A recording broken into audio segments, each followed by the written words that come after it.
Namo tassa bhagavato arahato sama sambuddhassa. Hi everyone, welcome to Dharma Earth's Dose of Dharma. So today we will go on to the next, which where the Buddha start to talk about the blessings. Before that, somebody comment in WhatsApp that they couldn't listen properly. What was the fifth commotion? So the fifth commotion is the commotion about the explanation of the discourse to Munihood, which is given in the Sutta Nipata also. Is called the Nalaka Sutta, or the Monia Padivada, which is given in the Great Chronicles of Buddha. So this practice is a very strenuous but very amazing and very virtuous practice. In every Buddha, if I never remember wrongly, in every Buddha Sasana, there's only one person who can fulfill this practice. It is such a hard practice that one who practice this Monia Padivada, if they practice it to the highest degree, they can live only for 7 more months because of the strain in practicing. And then for those who practice to a middle degree and to a higher degree, then they may live longer. I think the longest was 16 years if they practice it at the lowest degree.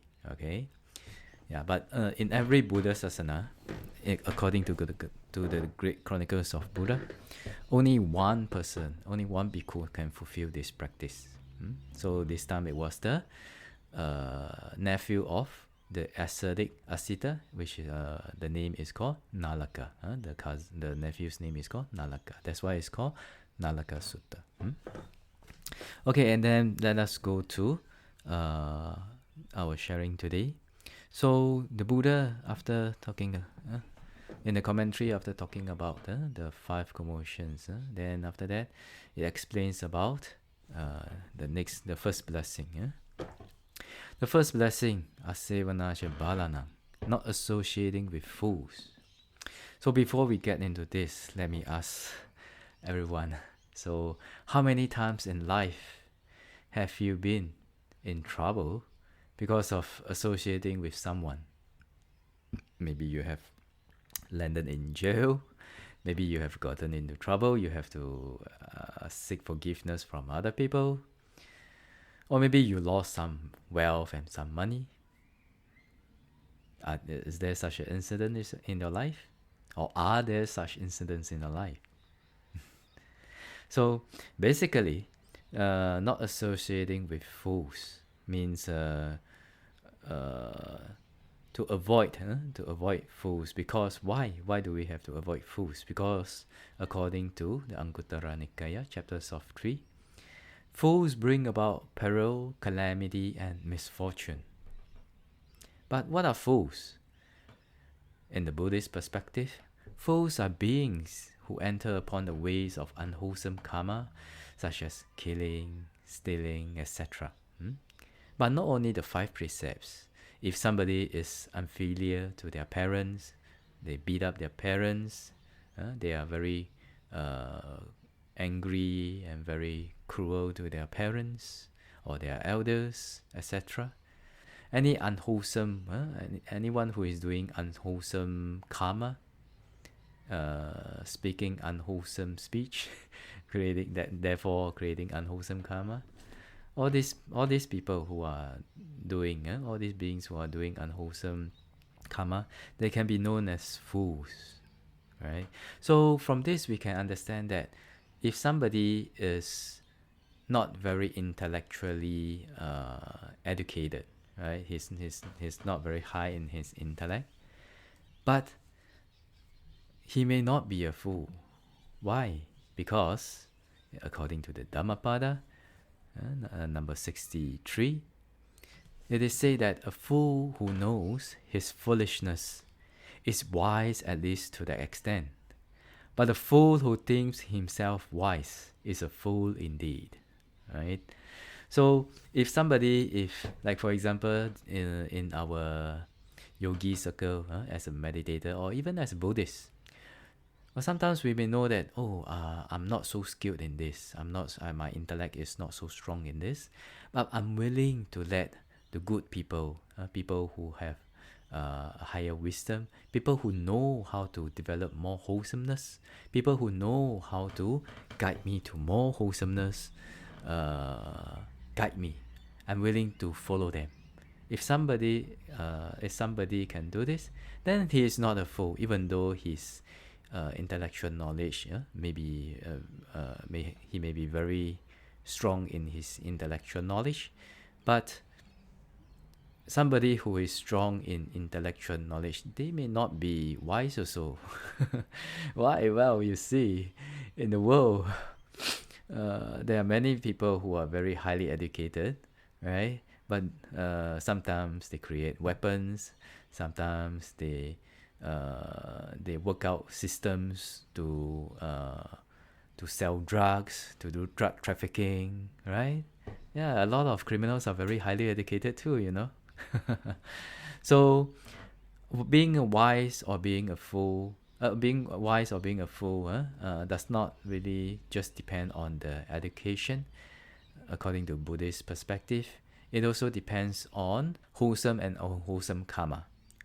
Whether they are when they do something, when they speak about something, the wholesome karma increases, or when they do or talk about something and then or think about something, the unwholesome karma is increasing. For those who are unwholesome karma is increasing, then they can be known as fools, even though they are highly educated. But for those who may not be highly educated, but they keep doing wholesome deeds and speaking wholesome speech, doing wholesome speech, and thinking wholesome things, then this, even though they may not be highly educated, but they can be known as wise to a certain extent. They may not have the experience to handle things, but at least they are wise in that. They follow other people who are wiser than them, and they follow wholesome and unwholesome karma. Not just getting what they want through any means, even sometimes through unwholesome means, right?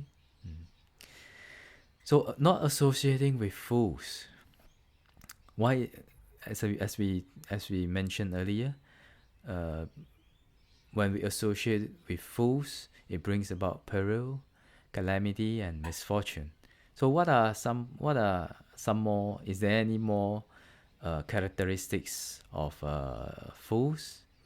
So in the Jataka stories, there was one time when the king of the heavens asked our Bodhisatta. The Bodhisatta was reborn as a wise person at that time. His name was Akiti. No?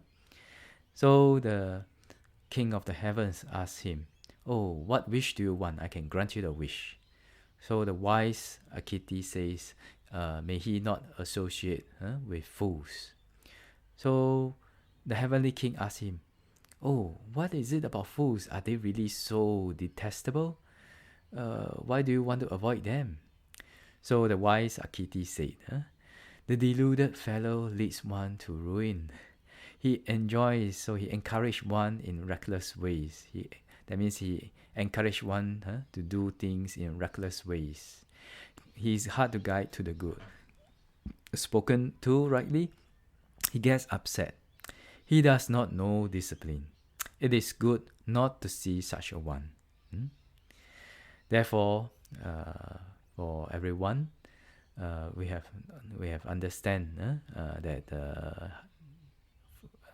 whether being a fool or being wise is not just about intellectual knowledge. Okay, then also from this wise Akiti, we know about some of the signs of some of the characteristics of a fool.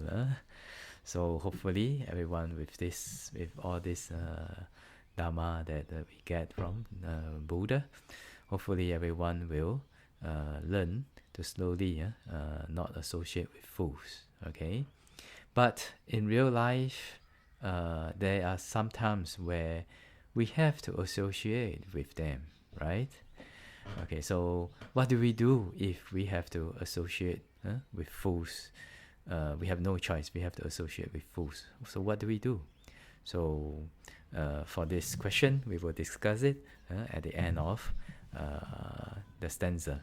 We will do a discussion at the end of this stanza and how to apply this rightly. Because some people, they say not associating with fools, but if they think they are the wisest people on earth, then they do not associate with anyone. Is that really being wise?